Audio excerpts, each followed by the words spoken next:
Hi everybody, Colleen Haas, Master Gardener here to talk to you a little bit about some tomato care and tips today. We're out here at Sherman Garden and we're going to talk first a little bit about the two different types of tomatoes that we have. We have two types called determinate and indeterminate. The determinate tomatoes are your more bush-like tomatoes. They're only going to grow about 3 to 4 feet, which is probably what this is right about here now. And they're much more bushy. And the thing about determinate tomatoes is once they start setting fruit, they quit growing and just spend all their energy on setting their fruit. And all of their fruit will come at the same time. As opposed to the indeterminate type, which are more of the vine type tomatoes, which can get anywhere from 6 to almost 12 feet tall.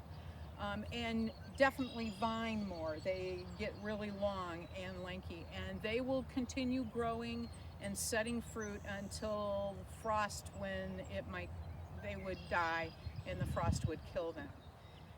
At that point,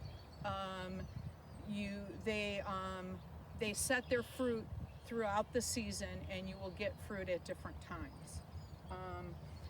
One of the things that you want to make sure you do for both types of tomatoes is either stake them or cage them. Right here in this bed, we have a really good example of staked tomato plants.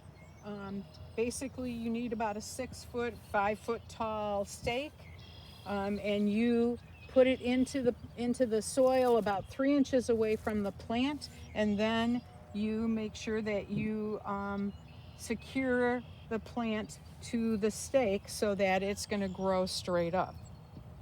Okay, so they've done a very good job of that here, and they've got these tomato plants all off the ground so that they're not going to get any soil-borne diseases on them at all. We have a lot of tomato plants here in the garden that are caged. Here's a caged plant right here.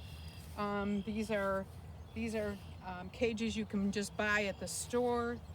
The thing you want to make sure you get is cages that are secure enough and strong enough that they're going to support the plant and not fall over once the plant grows really big.